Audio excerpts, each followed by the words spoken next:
Alléluia. Ce qui nous promet reste vrai pour toujours. Que gloire soit rendue à son nom. Nous allons prendre nos Bibles, c'est 1 Roi 17, pour lire ce qui nous promet reste vrai à jamais.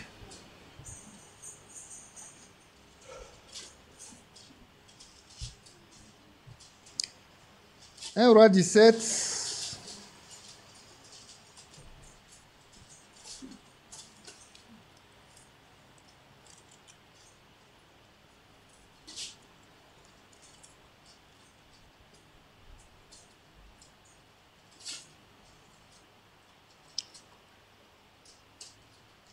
le verset 14. Je fais la lecture. Car ainsi parle l'Éternel.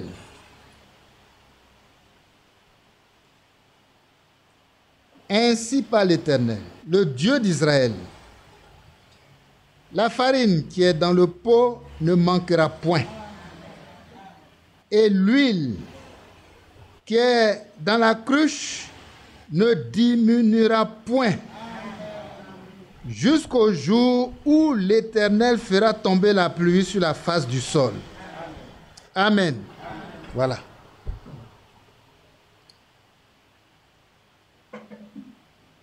Voilà ce que la parole de Dieu déclare. Vous savez, dans la parole prophétique, il y a une dimension surnaturelle et c'est ce qui fait toute la différence. Amen. Et c'est ce qui fait toute la différence. Il y a une dimension surnaturelle. Il y a une dimension surnaturelle. Cela ne s'explique pas. Comment on peut expliquer? Il n'y a pas de mots pour expliquer. Cela ne s'explique pas, hein? Ça se croit tout simplement. Ça se croit. On peut encore demander, mais qu'est-ce qu'on peut appeler la dimension surnaturelle? La dimension surnaturelle, c'est la main de Dieu. Amen. Voilà, c'est le miracle de Dieu. C'est la puissance de Dieu. Le prophète a l'habitude de dire, c'est une démonstration d'esprit et de puissance. Gloire à Dieu. C'est ça la dimension surnaturelle. C'est la dimension surnaturelle, une démonstration d'esprit et de puissance qui va s'opérer par la main de Dieu. Sinon, comment on peut comprendre ce que la parole a déclaré ici? Ainsi parle l'Éternel, le Dieu d'Israël, la farine qui est dans le pot ne manquera point. L'huile qui est dans la cruche ne diminuera point, jusqu'au jour où l'Éternel fera tomber la pluie sur la face de la terre. Et cette parole de Dieu, cette parole prophétique, ce ainsi dit le Seigneur, s'est accomplie à la lettre. Amen. C'est ça qui est le socle sur lequel notre foi doit se planter. Tout simplement. Ça ne s'explique pas. Mais nous croyons parce que Dieu l'a dit. Amen. Et ce que Dieu dit s'accomplit toujours. Cette femme l'a expérimenté. Et la femme, c'est le type de l'Église. Que Dieu soit loué. C'est le type de l'Église. Et l'Église doit expérimenter la puissance de Dieu. Tout simplement. C'est son privilège, c'est son droit. Voilà, c'est son droit. C'est un privilège. L'Église doit expérimenter. C'est ça, le quotidien de cette femme. Tous les jours, il faut manger. Elle va prendre un peu de farine. Elle prend.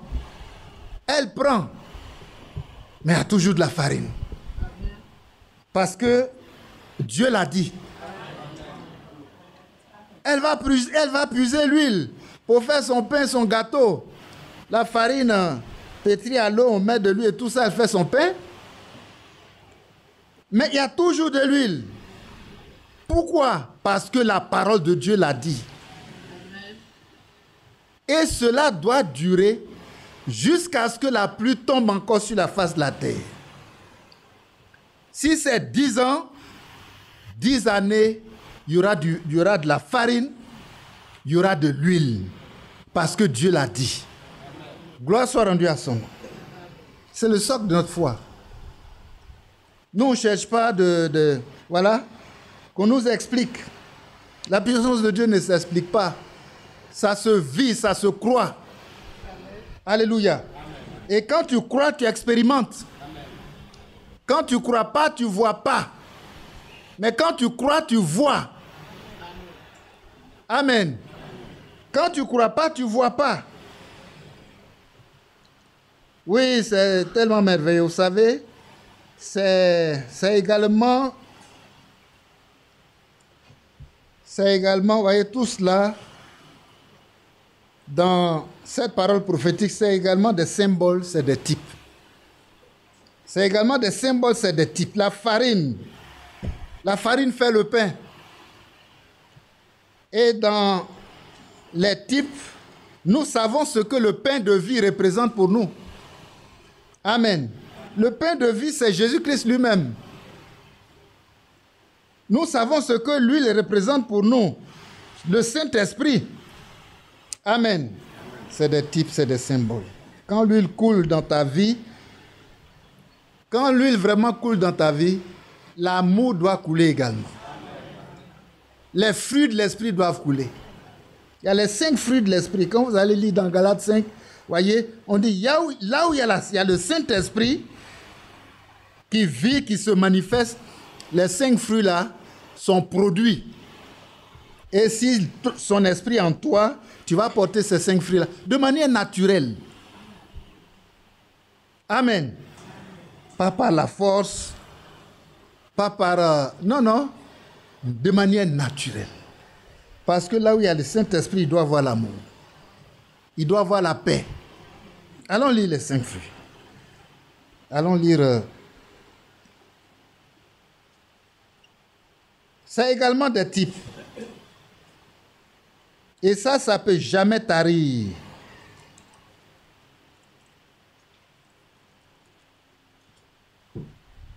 On ne peut pas dire aujourd'hui le Saint-Esprit est retiré. Le Saint-Esprit est là pour nous jusqu'à ce que le Seigneur vienne. Jusqu'à ce que le Seigneur vienne.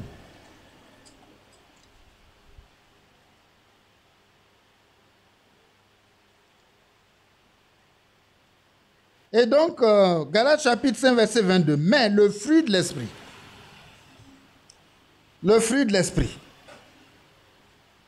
Il y a 5 éléments. C'est l'amour. C'est la joie. C'est la paix. C'est la patience. C'est la bonté. La bénignité. La fidélité. La douceur. La tempérance. Que Dieu soit béni. Tu auras ça. Si le Saint-Esprit est là, tu vas les produire de manière naturelle. De manière naturelle. De manière naturelle. Et il dit, la loi n'est pas contre ces choses. Ceux qui sont à Jésus-Christ ont crucifié la chair avec ses passions et ses désirs. Et si la chair est crucifiée, ses fruits à lui sont morts. Amen. Sont morts. Ses fruits, les fruits de la chair sont morts. L'envie, l'ivrognerie, les excès de table, les choses semblables. Tout cela, ça commence déjà par le verset 20, l'idolâtrie, la magie, les inimitiés, les querelles, les jalousies, les animosités, les disputes, divisions et sectes, envie, ivrognerie, excès de table, les choses semblables, je vous l'ai dit. Comme je l'ai déjà dit, ceux qui commettent de telles choses n'hériteront pas le royaume de Dieu. Mais ceux qui sont à Christ, la chair est crucifiée. Si la chair est crucifiée, ses fruits sont morts. C'est comme ce matin, le figuier qui a séché, depuis les feuilles jusqu'à la racine, c'est pour toujours. Ce figuier ne peut plus porter de fruits. Ça devient du fagot. Mais nous qui avons connu Christ, la chair est crucifiée. Ses attributs doivent disparaître. Que Dieu nous aide. Et il a mis en nous son esprit. Ce sont les attributs de l'esprit qui doivent se manifester. C'est vraiment un beau type. Cela ne s'explique pas. Ça se vit. C'est la vie. Alléluia. C'est comme le Seigneur a dit à ses disciples, vous-même donnez-leur à manger. Vous-même donnez-leur. C'est le Seigneur qui nous donne à manger.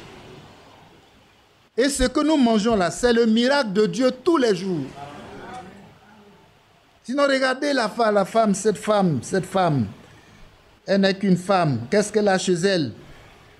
Mais il y a une source intarissable dans sa maison. Amen.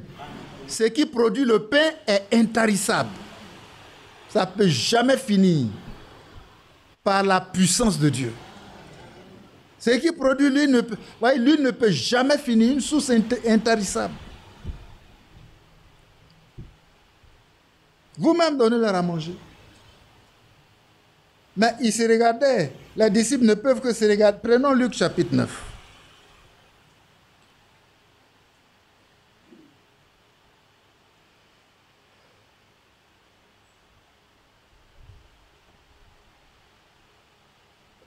Si nous possédons cette foi-là, nous aussi, notre source sera intarissable. Elle va produire tous les jours. Que Dieu soit loué. On doit tout posséder par la foi en la parole de Dieu. Regarde le chapitre 9, Luc chapitre 9, verset 13. Jésus leur dit, pour bien situer le contexte, on va prendre un peu plus haut. Verset 10 par exemple. Les apôtres étant de retour racontèrent à Jésus tout ce qu'il avait fait. Tout ce qu'ils avaient fait. Et ils ont fait. Au nom de Jésus. Il est pris avec lui. Et il se retira à l'écart du côté d'une ville appelée Bethsaïda. Les foules, l'ayant su, le suivirent. Jésus les accueillit. Amen. Et il leur parlait du royaume de Dieu. Il guérissait aussi ceux qui avaient besoin d'être guéris. Comme le jour commençait à baisser, les 12 s'approchèrent de lui.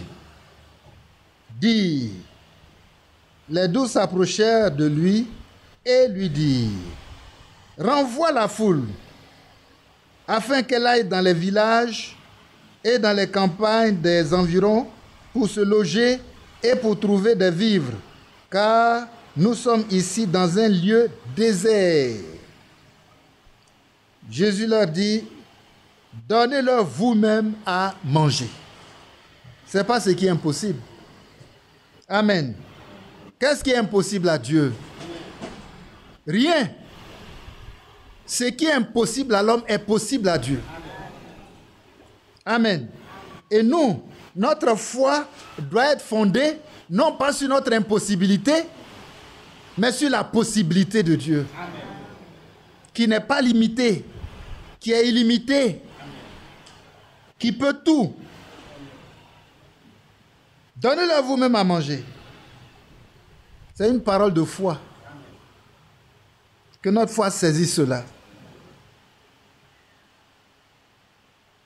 Parce qu'à chaque fois que la foi doit opérer, l'œuvre qui a opéré là, ça ne vient pas de l'homme.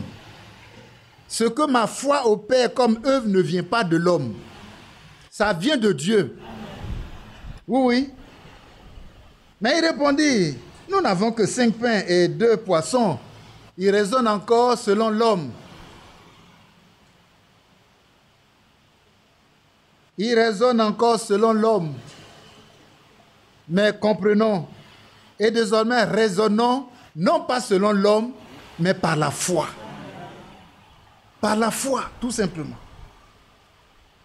Parce que la foi, là, ne marche pas par la vue, hein. C'est parce que tu vois, c'est parce que tu comptabilises, Que Dieu nous aide. La foi, c'est la possibilité illimitée de Dieu. C'est avec ça la foi marche. Nous ne marchons pas par la vue, nous marchons par la foi. C'est ce que nous devons faire.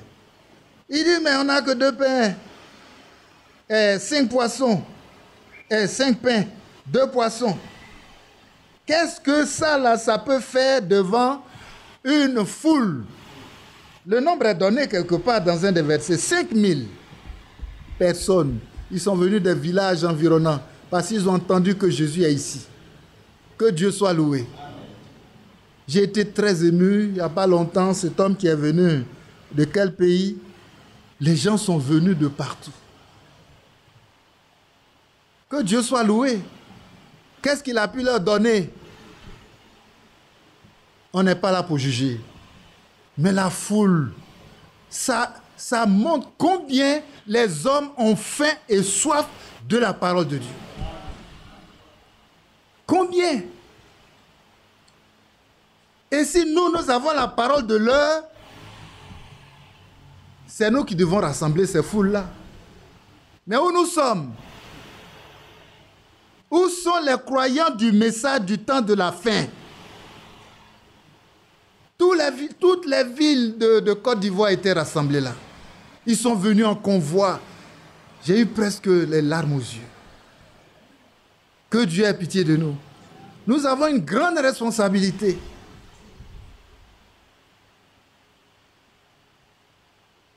Mais quand ils ont su que Jésus est là, ils sont venus de partout. Et en un laps de temps, 5000 personnes étaient là rassemblées autour de lui, dans le désert. Il n'y a rien là-bas. Et ils sont restés jusqu'au soir. Il dit, mais la journée est sur son déclin. Voilà, un des disciples va attirer l'attention du Seigneur. Ils sont là depuis le matin, hein, et le jour en train de finir. Mais comment ça va se passer? Il faut plutôt... On a toujours des solutions humaines à proposer au Seigneur. Au lieu d'attendre que lui, il nous dise quelle est sa solution. On vient d'abord avec notre solution. Est-ce que c'est comme ça doit être? Seigneur, voilà, la journée est finie, ils sont 5000. Comment on va faire? Qu'est-ce qui va se passer? Qu'est-ce que tu veux qu'on fasse? Dis donc, renvoie-les. Ils n'ont qu'à aller chez eux, trouver des logements, trouver de quoi se nourrir et tout cela. Voilà, c'est je crois le verset 12. Comme le jour commençait à baisser, les 12 s'approchèrent de lui, dirent, les 12, hein, eux tous, ils ont fait une petite réunion même avant d'aller voir le Seigneur. Mais voilà la situation. On fait quoi, cette foule-là? Bon, d'un commun accord, on va aller le voir. Voilà, comme on est nombreux, notre décision va peser. Notre décision ne pèsera jamais devant le Seigneur. C'est sa parole qui est l'autorité finale. Que Dieu nous aide à oublier ce que nous pensons, ce que nous voulons. Tout ça, ça fait partie de la chair qui doit être crucifiée. Notre programme, nos désirs, nos pensées.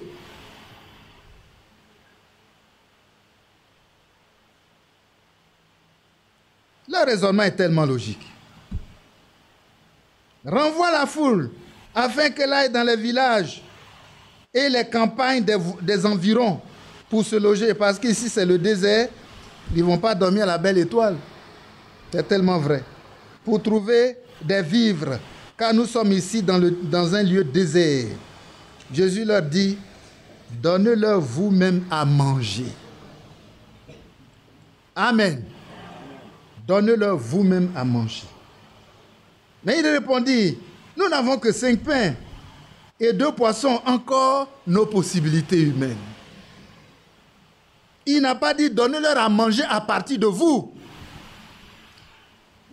Donnez-leur à manger à partir de lui-même par la puissance de Dieu. De toute façon, on n'a rien. Mais on voit tout selon nous. Apprenons à voir tout selon Christ.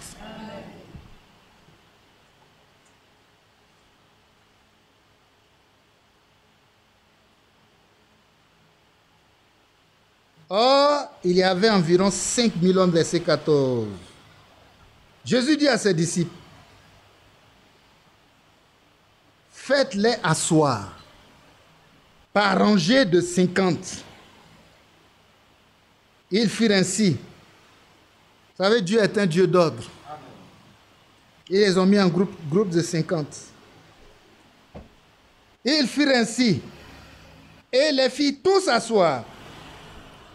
Jésus prit les 5 pains et les 2 poissons, et levant les yeux vers le ciel, il les bénit. Puis, il les rompit et les donna aux disciples, afin qu'ils les distribuent à la foule. Tous mangèrent et furent rassasiés. Et l'on emporta 12 paniers pleins de morceaux qui restaient. Mon Dieu, à partir de 5 pains et 2 poissons, 12 paniers remplis de pain, de morceaux de pain. Vous voyez, ils sont tellement rassasiés. Ils n'ont pas pu tout manger.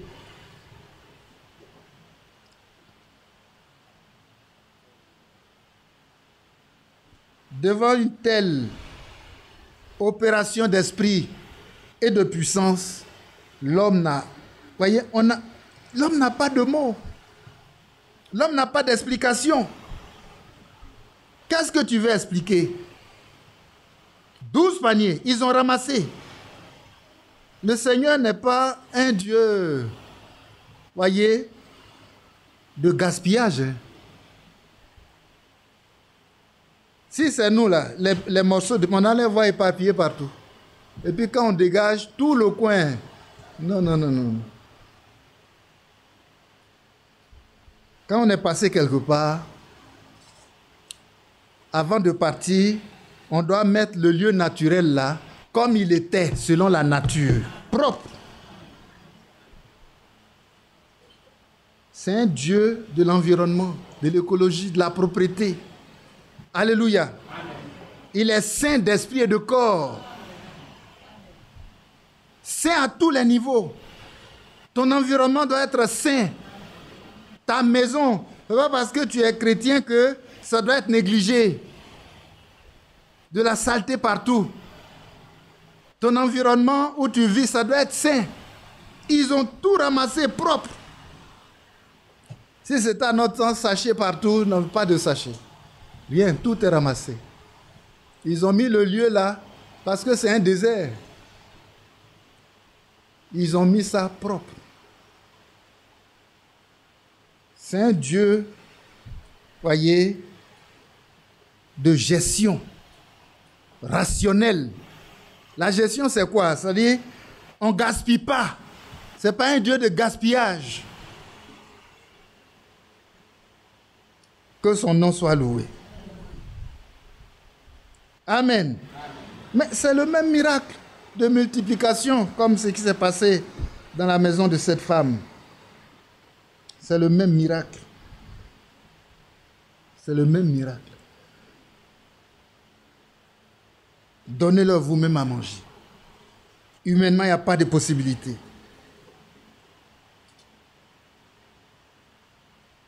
Mais Dieu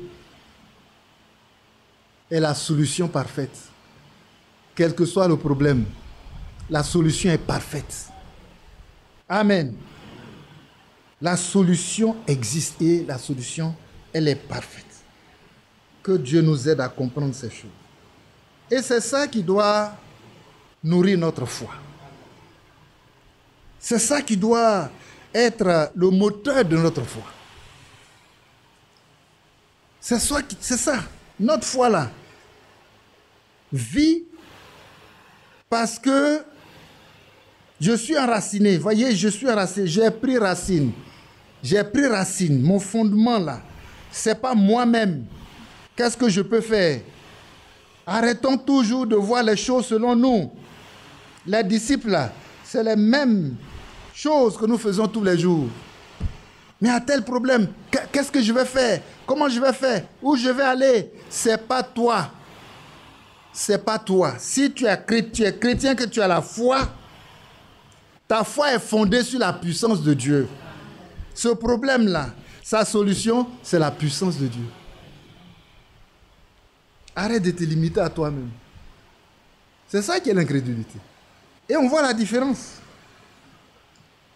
Le Seigneur n'a pas tenu compte de ce qu'ils sont. Hein? Non. C'est pourquoi il nous fait grâce simplement. Que Dieu nous aide à saisir la grâce de Dieu. Et c'est maintenant qu'il faut saisir la grâce de Dieu. Alléluia. À chaque instant, on voit que c'est comme ça que les choses opèrent. C'est comme ça que les choses opèrent.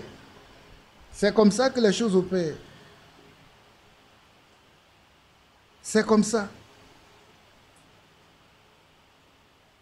Quand on ramène les choses au plan spirituel, on sait que, on va lire cette lettre circulaire qui va nous ouvrir les yeux sur beaucoup de choses.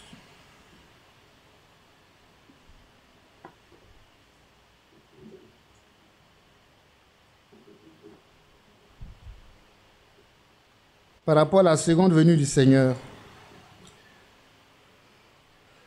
Le matin, on a lu la lettre circulaire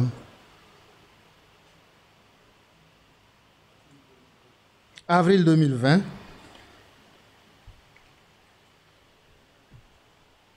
J'ai pris une autre. Je vais annoncer, peut-être le frère, il peut nous le positionner. Décembre 2012. Décembre 2012. Frères et sœurs, notre foi ne peut pas trouver vraiment un socle. C'est-à-dire, si ça doit s'appuyer sur l'homme, c'est peine perdue. À chaque fois qu'on ramène notre foi à nous-mêmes, c'est l'incrédulité qu'on manifeste parce qu'il n'y a pas de solution. Que Dieu nous aide. J'insiste parce que c'est important. Mais quand on ramène à Christ, la solution est parfaite. Amen. Mais regardez cette femme à la perte de sang, 12 ans. Elle a cherché une solution par elle-même. Elle n'a jamais trouvé. Certainement au village, ils ont... Voyez, il y a des plantes, il y a beaucoup de choses. En ville, il y a les médecins.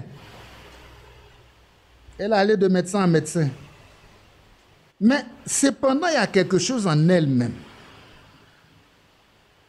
Ça, c'est la foi. Elle est convaincue que le problème qu'elle a là, sa solution, c'est Christ. Et sa foi dit quoi? Si seulement je peux le rencontrer et que je le touche, je serai guéri. C'est tout. Voilà l'expression de sa foi. Donc pour elle, quand elle entend qu'il est ici, elle va chercher à aller là-bas. Et ce jour-là est arrivé. Oh, ce jour est arrivé. Ce que sa foi dit là, c'est que si je le touche, je serai guéri. Amen. Si je le touche, je serai guéri. Mais il faut pouvoir le toucher. Il faut le trouver pour le toucher. Si je le touche, je serai guéri. Une perte de sang pendant 12 ans. Une perte de sang par sa partie intime. Une pauvre femme. Elle pouvait mourir. Elle pouvait mourir. Les médecins vont décrire beaucoup de choses. Ils vont même diagnostiquer un cancer du col de l'utérus. Et j'en passe. Mais moi, ma solution, c'est que si je touche Jésus, je serai guéri. Donc, il faut le trouver pour le toucher. Voilà ce que c'est que la foi. C'est pas que je vais réfléchir pour trouver une solution par moi-même. Non, non, non, non. Ma solution, c'est Christ. Si je le touche, je serai guéri. Point. Et elle a touché Jésus. Au même instant. Voyez, le matin, on a vu que c'est du tic au tac. Ça n'attend pas. Au même instant, la Bible dit, la perte de sang s'arrêta. Au même instant qu'elle l'a touché, la perte de sang s'arrêta. Comment on explique ça? Il n'y a pas d'explication humaine. C'est la puissance de Dieu qui a été déclenchée par la foi. La foi a arraché quelque chose à Christ. Et le Seigneur va le révéler. Qui m'a touché? C'est les mêmes disciples encore.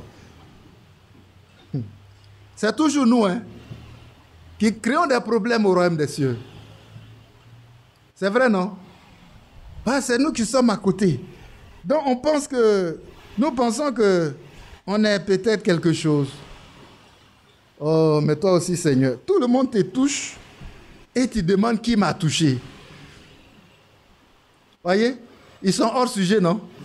Et nous aussi, on est toujours hors sujet. Que Dieu nous aide à être dans le sujet. Dans la foi.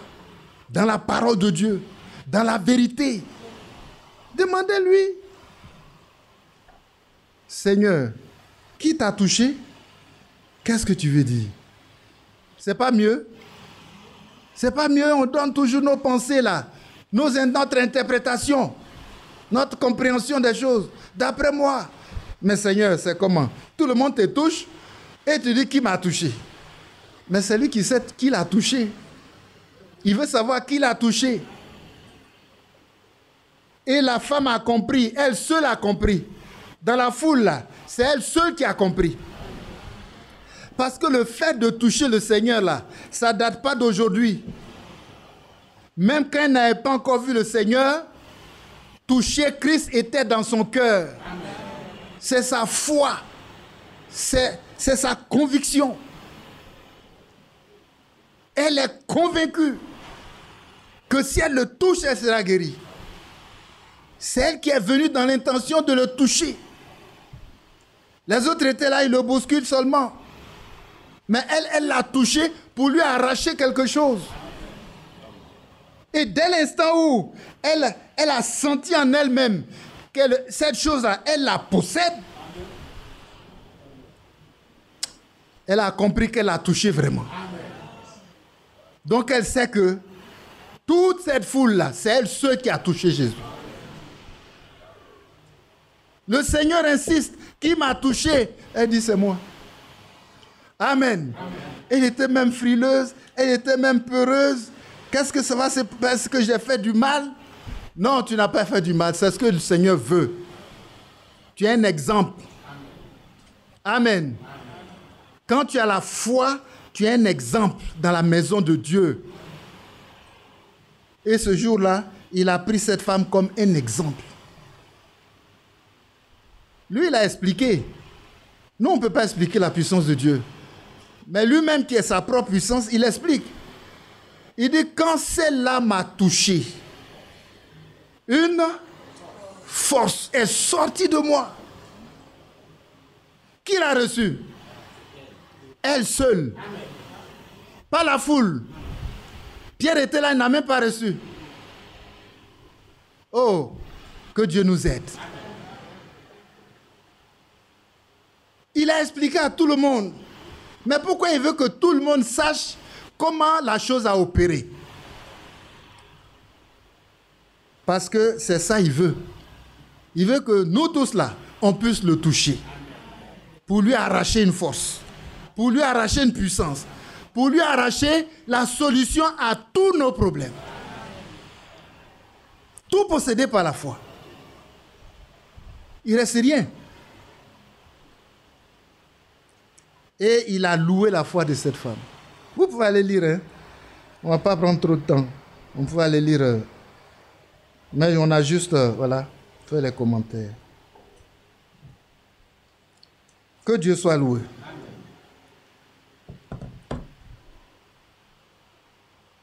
Une force est sortie de moi. Et elle dit, c'est moi qui ai reçu cette force-là. Et cette force est rentrée en moi. Et mon problème a été réglé à l'instant. À l'instant. Il est temps de chercher l'Éternel jusqu'à ce qu'il vienne. Que Dieu nous aide. Il est temps, hein? Il est temps. Le prophète a dit, tous ceux qui sont dans l'attente, tous ceux qui, en tout cas, qui sont dans l'attente, Dieu se révèle à eux. Personnellement et particulièrement. Tous ceux qui sont dans l'attente, Dieu se révèle à eux. Il a même dit, ce sont ceux qui sont dans l'attente que Dieu guérit. Ce n'est pas un cas qui est là. Elle est venue dans une attente. Amen. Et sa foi a ciblé quelque chose. Ce sont ceux qui sont dans l'attente que Dieu guérit. Ce sont ceux qui sont dans l'attente qui expérimentent la guérison divine. Amen. Si tu es là, tu ne t'attends rien, tu n'auras rien. Mais soyons dans l'attente de la guérison. Amen.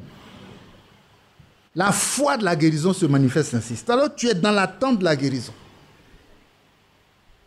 L'attente de la guérison, c'est la foi de la guérison. Amen. Amen. Et c'est concret. Être dans l'attente et dans la foi de la guérison, oh, c'est merveilleux. Tu as les dispositions pour que quelque chose se passe. Tu es dans les dispositions pour que, voyez, une force, une puissance sorte du Seigneur pour te visiter. Amen. Pour te toucher. Pour te guérir. C'est la même chose, hein? Et en expliquant, il a dit, il faut être dans l'attente par rapport à l'enlèvement. Celui qui est dans l'attente de l'enlèvement, le Seigneur lui-même va le visiter, il va se révéler à lui et l'attente de l'enlèvement là fera que il aura la foi de l'enlèvement. La foi de l'enlèvement. Amen. La foi de l'enlèvement, ce n'est pas la foi de la guérison. Hein? Quand tu es dans l'attente de la guérison, Dieu suscite en toi la foi de la guérison et tu obtiens la guérison. Quand tu es dans l'attente de l'enlèvement, Dieu suscite en toi la foi de l'enlèvement. La foi de l'enlèvement. Le prophète a dit la foi parfaite. On n'est pas assis là simplement et puis ça vient. Mais on doit être assis dans la parole de Dieu. On doit être planté, enraciné, fondé dans la parole de Dieu. La foi. L'attente dans la foi. Oui, oui. Et c'est ainsi que ça marche. Et je pense que c'est pour nous, hein. C'est pour nous. Il y a des choses importantes à expérimenter. Vous savez, quand le Seigneur, il a parlé des vierges, des 10 vierges, mais c'est une réalité au quotidien, dans la vie des enfants de Dieu, ça va se réaliser. Ça va se réaliser comme il a dit. J'ai une note ici où la question a été posée à Frère Walfranc pour lui demander qui sont les vierges folles. Qui sont les vierges folles?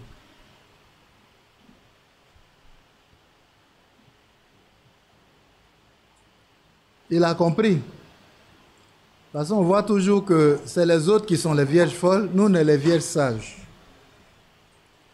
Que Dieu nous aide. Et il dit, ne portez aucun jugement. Ne portez aucun jugement. Cependant, ayant une juste compréhension pour avoir une position juste dans la parole de Dieu.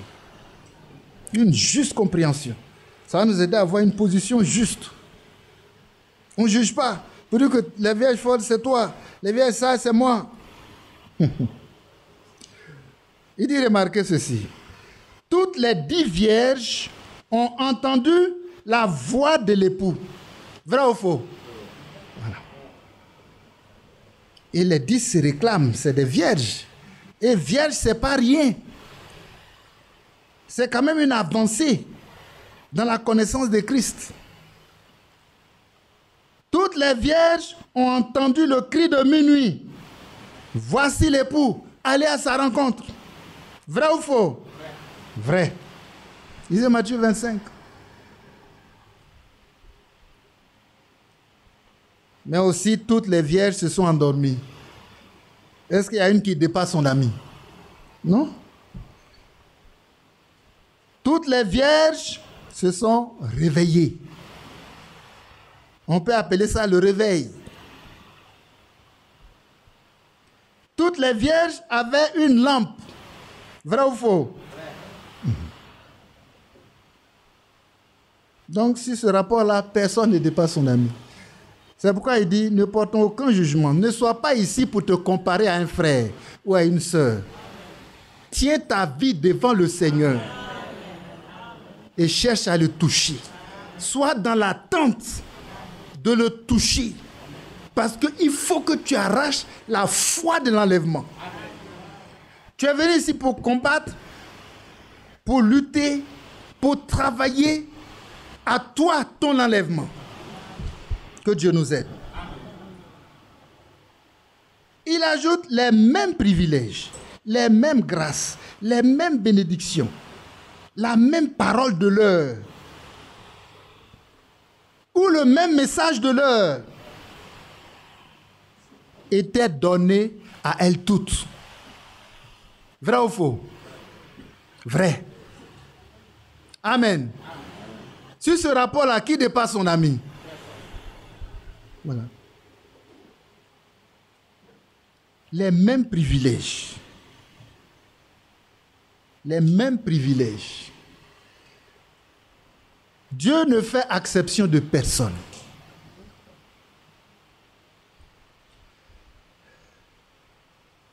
Et il dit ensuite, mais depuis le début, il y a une différence. Qui voit la différence? Depuis le début, il y a une différence. Ce n'est pas à la fin, mais c'est depuis le début. Depuis le début, il y a une différence. Sur une seule question. Le Saint-Esprit et l'impact de la révélation. Les deux n'avaient pas la même approche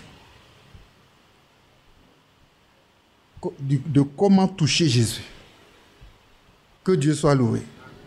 Les deux n'avaient pas la même approche. Toutes les vierges ont entendu. Ils ont reçu le cri de minuit, l'appel, le message prophétique du temps du soir, tout. Ils sont arrivés au réveil. Et il insiste, ne portons aucun jugement. Ce qu'on demande à chacun, c'est qu'il soit trouvé fidèle. Ça veut dire quoi? Ça veut dire quoi? Préoccupe-toi. Préoccupe-toi de ta vie personnelle. Comment approcher le Seigneur pour recevoir ce que j'attends de lui. Amen. Et c'est dans tous les domaines. Et c'est de la même façon. Il ne faut pas chercher à dépasser ton ami, ton frère ou ta soeur, non. Le Seigneur vous a donné tout à égalité.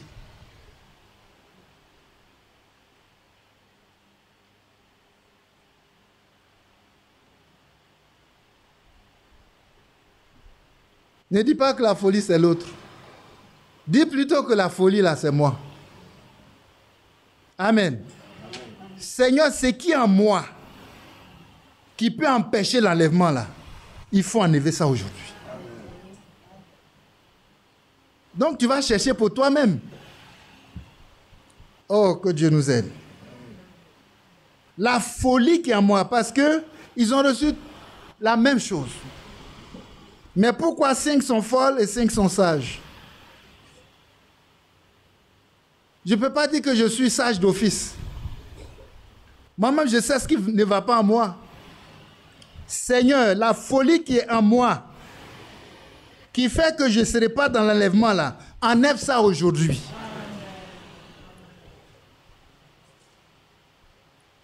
Et le Seigneur le fera.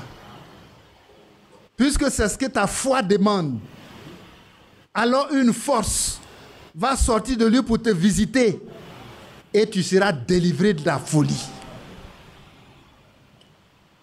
Parce qu'il fera de toi une vieille sage. Et comme tu as su le demander pour toi, tu vas aussi le demander pour ton frère. Tu vas aussi le demander pour ta soeur. Seigneur, la folie que je vois dans mon frère là, qui fait qu'il peut rater l'enlèvement, enlève ça aujourd'hui. Pourquoi?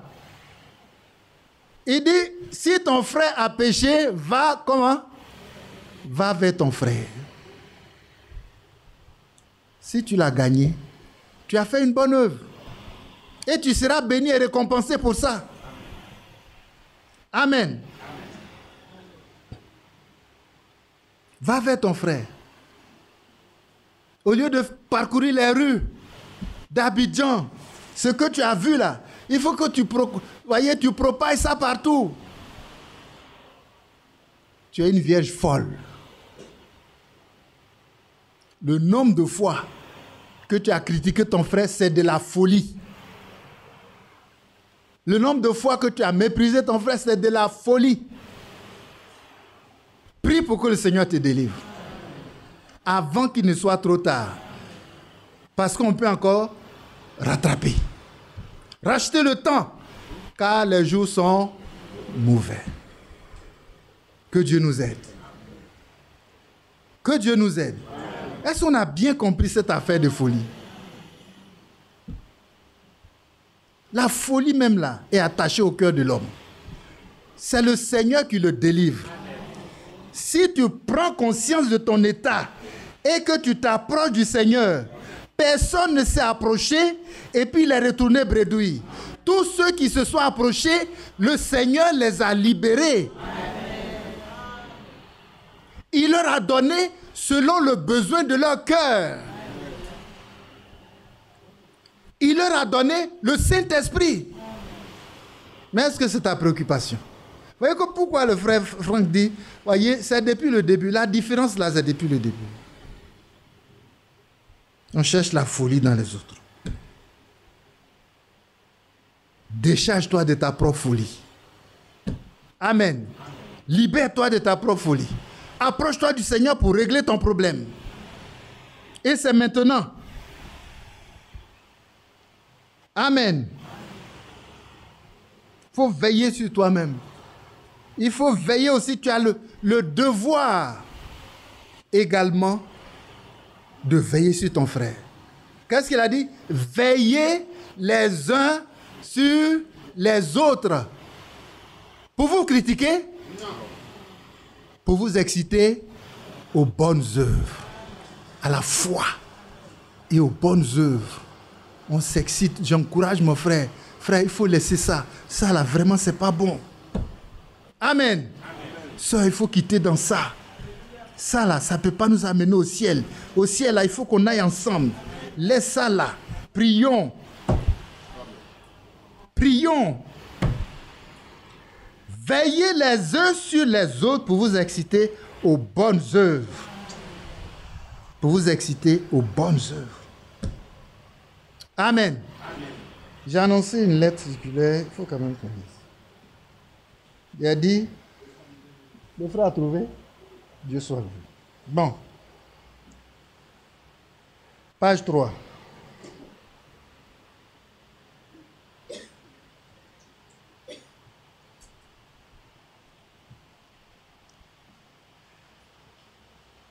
Page 3, on lira à partir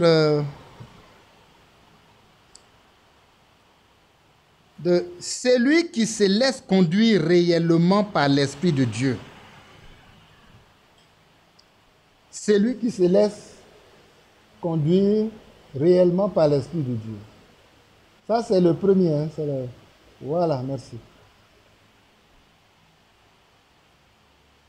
Donc on lit ensemble, vous suivez.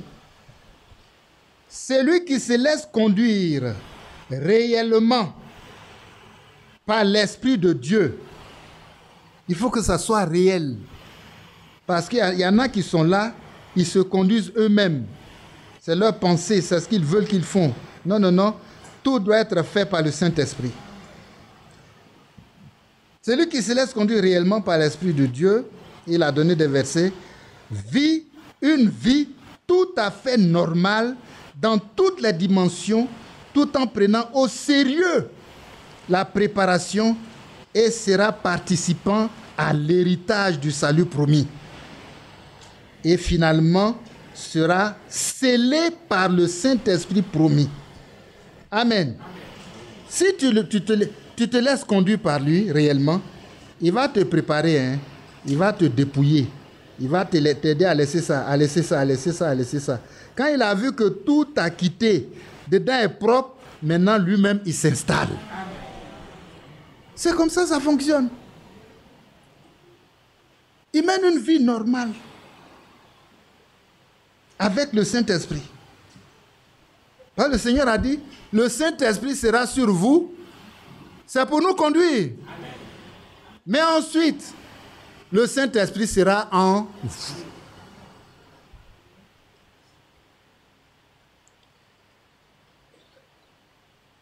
Et finalement sera scellé par le Saint-Esprit promis. Il sera scellé. Mais si là, dans la conduite n'est pas réelle, voilà, c'est une conduite, c'est toi, ta marche est capricieuse.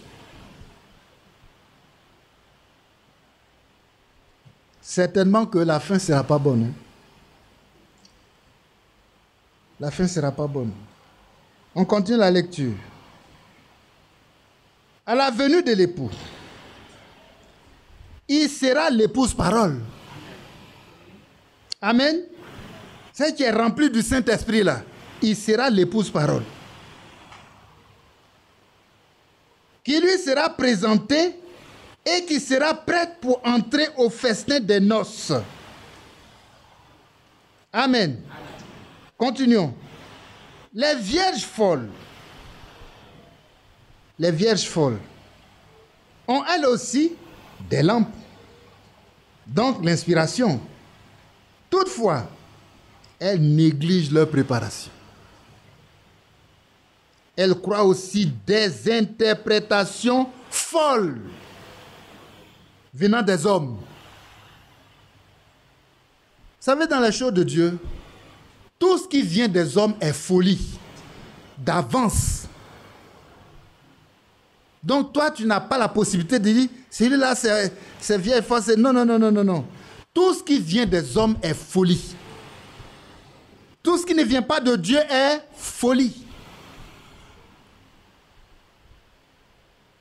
Donc en disant que c'est les autres qui sont folles là, toi-même tu es folie, tu es folie aussi. Que Dieu nous aide.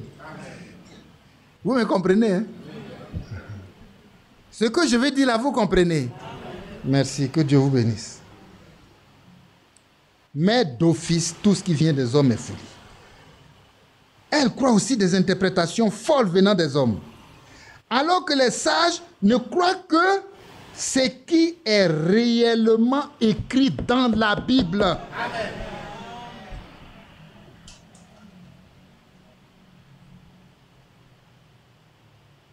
Seulement, ce qui se trouve effectivement dans la Bible est biblique. Amen. Et chaque enseignement est fondé sur 2 ou 3 passages, ou même davantage. La suite. Les sages possèdent la plénitude de l'esprit. Les sages possèdent quoi? La plénitude de l'esprit. On a vu que les 10 ont le même privilège. Donc s'il a permis que l'esprit conduise notre vie là, tout le monde a reçu ce privilège-là. Mais les folles là, elles jouent avec ça. Que Dieu nous aide à revenir sincèrement. De sorte que l'étape du scellement par le Saint-Esprit, là, ça ne peut jamais venir. Mais les sages se sont laissés conduire et ont été scellés du Saint-Esprit. Les sages possèdent donc la plénitude de l'Esprit, qui se manifeste par l'amour parfait de Dieu. Amen. Là où il y a l'Esprit, alors le fruit de l'Esprit est manifesté. L'amour envers lui, envers sa parole, et l'un envers l'autre. Pour eux, ceci est tout à fait naturel. C'est une vie naturelle. De même que le mouton ne force pas pour produire la laine, le chrétien qui est rempli du Saint-Esprit ne force pas pour aimer. Amen. Il ne force pas. On ne force pas. C'est naturel. Tu aimeras le Seigneur ton Dieu de tout ton cœur, de toute ton âme, de toute ta pensée, de toute ta force. Et voici le second. Tu aimeras ton prochain comme toi-même. Il n'y a pas d'autre commandement plus grand que cela. Les deux choses vont ensemble. Celui qui aime vraiment Dieu aime aussi son frère. Même jusqu'à se sacrifier soi-même. Les deux choses vont ensemble. Quand tu vois un frère qui est attaché à Dieu, qui aime sa parole, qui persévère, c'est chez de tels frères-là on trouve le véritable amour fraternel. Parce que les deux vont ensemble. L'esprit qui le soutient, qui l'aide à aimer Dieu de toutes ses forces-là, le même esprit va le pousser à aimer son frère comme lui-même.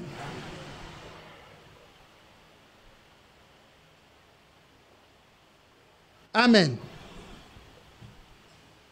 Frère, quand on lit ça, on est situé. Et on comprend. On comprend alors qu'il y a une différence.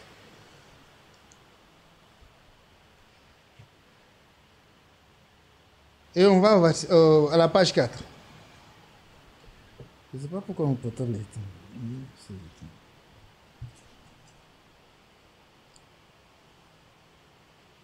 Le véritable amour divin pratiqué. Page 4. Le véritable amour divin pratiqué est l'unique signe d'identification qui fait connaître que nous sommes réellement ses disciples.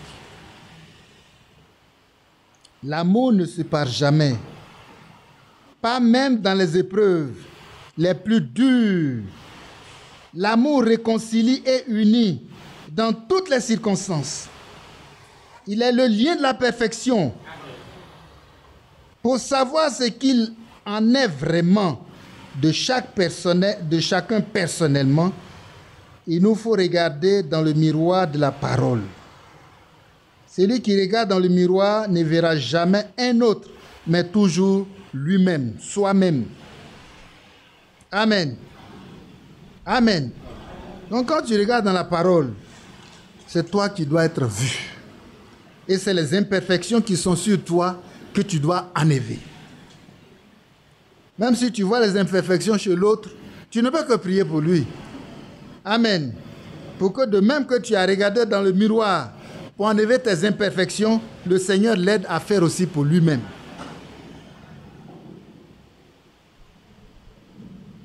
Et nous voyons, nous allons sauter, on va aller à la page 5. Sinon, tout ce que vous voyez là, c'est important à lire.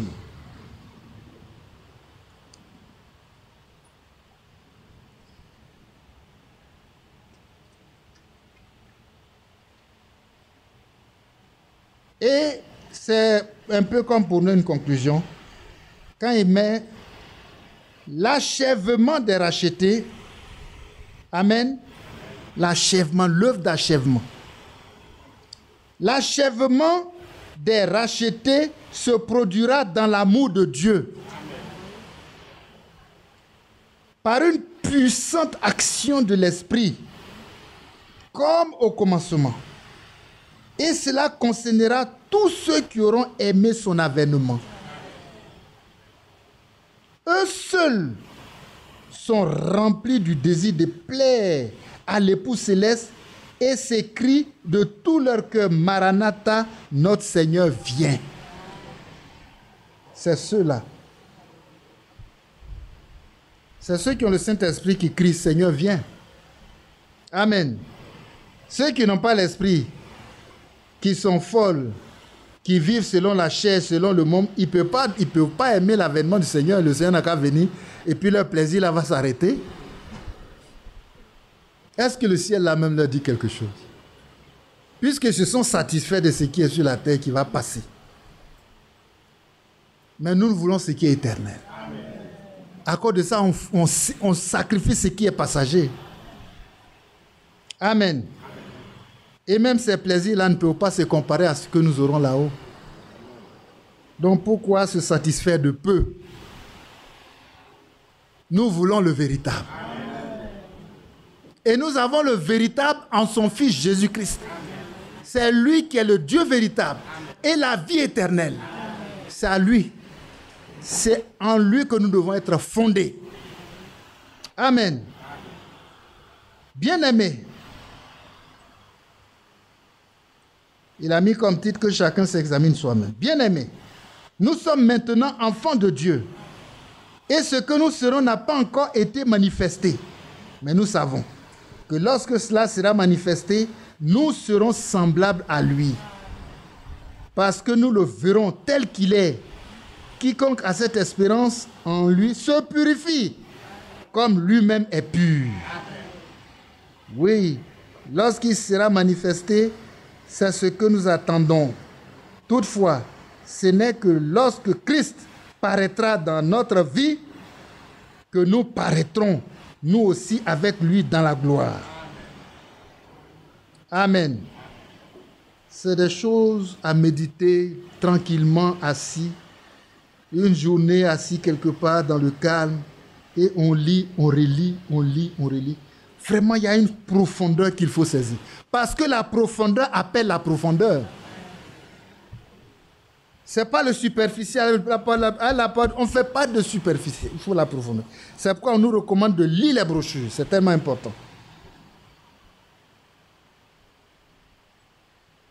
C'est tellement important. Et on voit que dans la suite, il parle de la sanctification. La sanctification même de l'esprit. Amen.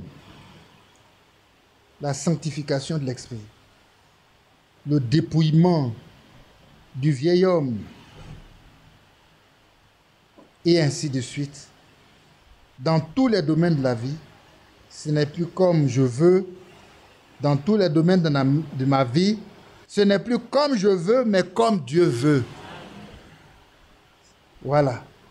Ce n'est plus comme je veux, mais comme Dieu veut. Et on voit qu'il continue de nous exhorter. Jusqu'à ce qu'au verset 6, j'aimerais qu'on lise ça juste et on s'arrête. Dieu exige l'ordre et la sainteté dans son Église. Frère, pas ici. Dieu exige ça. Dieu exige l'ordre et la sainteté dans son Église.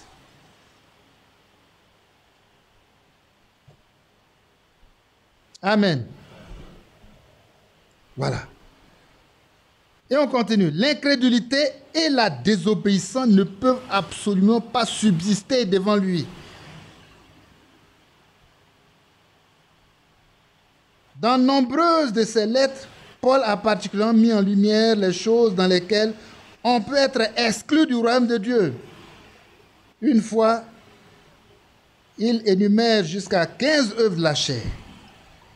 Et on a déjà, parlé de cela. Mais ce que j'aimerais, c'est la première phrase là. Dieu exige l'ordre et la sainteté dans son Église. Et il insiste, l'incrédulité et la désobéissance ne peuvent absolument pas subsister devant lui. Amen. On doit arrêter d'être incrédule. Croyons la parole de Dieu. C'est une source de vie, c'est une source de puissance, c'est une source intarissable, c'est une source de multiplication. À partir de 5 francs, tu peux compter 1 milliard. C'est possible par la parole. Amen. À partir de 5 pains, ils ont produit combien de pains pour nourrir 5000 hommes? Non. Essayez de compter un peu. Mais le Seigneur l'a produit. La parole de Dieu l'a produit. Et non seulement il l'a produit, ils ont mangé et il y a eu reste. Mais ils ont géré le reste. Ils ont tout ramassé. L'environnement était propre. Les comptes faisaient 12 paniers de pain. Allez-y comprendre quelque chose. Tout cela est possible par la parole de Dieu. Crois et tu le verras s'accomplir. On va se lever simplement pour louer Dieu un court instant et demander qu'il nous libère. Il dit l'incrédulité et la désobéissance ne peuvent absolument pas subsister devant lui. Qu'il nous libère. Incrédulité et désobéissance là n'a qu'à disparaître de nos vies. La folie qui est attachée au cœur de l'homme, dont nous sommes victimes, qui nous libère. Pour que nous soyons cette vierge folle, cette vierge sage, remplie du Saint-Esprit et qui est conduite par l'Esprit de Dieu, dans la parfaite volonté de Dieu, et qui peut dire, non plus ce que moi je veux, mais ce que Dieu veut. Prions le Seigneur. Seigneur, merci pour ta parole. Ta parole est la vérité. Oh, notre Dieu. Tu as dit, le ciel et la terre passeront, mais ta parole ne passera point. Et nous voici à tes pieds pour réaliser que nous ne sommes rien. Oh, notre Père. Tes disciples même ont créé plus de problèmes que de bien. Oh, Seigneur. Ils voient tout par l'homme. Ils voient tout selon la chair. Ils voient tout selon le raisonnement humain. Seigneur, délivre-nous de cela ce soir. Ce soir encore, délivre-nous. Brise nos chaînes. Brise nos chaînes. Brise nos chaînes. Oh, toi qui as commencé en nous cette bonne œuvre, tu la rendras parfaite pour le jour de ton avènement. Oh Dieu, mais au point où nous sommes présentement, nous voulons croire que tu as commencé. Parce que nous sommes là dans un esprit religieux. Tu n'as rien commencé. C'est nous qui sommes simplement attachés aux choses, à la religion. La vierge folle, elle est négligente. Oh Seigneur, c'est une vie de confusion, de désordre, de désobéissance, d'infidélité, d'incrédulité. Ton église est une église d'ordre et d'obéissance. C'est pourquoi nous te confions cette église. Pour que la main de Dieu toute puissante prenne l'église en main. Prenne l'église en main pour en faire, oh Dieu puissant, ce que ta parole a dit.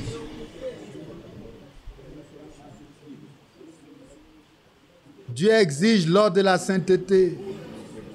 Nous prions pour cette église. Envoie un esprit d'ordre et de sainteté. Un esprit de sanctification sans laquelle personne ne verra Dieu. Dépouille-nous, Seigneur. Libère-nous de tout ce qui est lié charnel. le péché qui nous enveloppe si facilement. Nous brisons tout lien de péché. Tout esclavage soit brisé. Oh Père, envoie un esprit d'ordre, un esprit de vérité, un esprit de sainteté, un esprit de consécration. Que chaque enfant de Dieu soit sérieux avec toi, sérieux avec ta parole, pour chercher Dieu jusqu'à ce qu'il vienne. Nous sommes dans l'attente. Et tu as dit que tous ceux qui sont dans l'attente, tu te révèles à eux personnellement. Oh, merci de nous secourir. Merci que notre foi soit fondée dans ta parole, enracinée dans ta parole, que nous puissions croire ta parole, que nous puissions tout posséder par ta parole, parce que tu nous as tout donné. Merci ce jour, merci encore pour ce moment à tes pieds. Nous nous déchargeons sur toi de tous nos soucis, de tous nos fardeaux, de tout ce qui peut nous tenir loin de toi, que tout soit déchargé, que nous soyons allégés, que nous soyons libérés, affranchis, et que ton Esprit Saint, ton Esprit qui est saint, nous conduise dans la sainteté.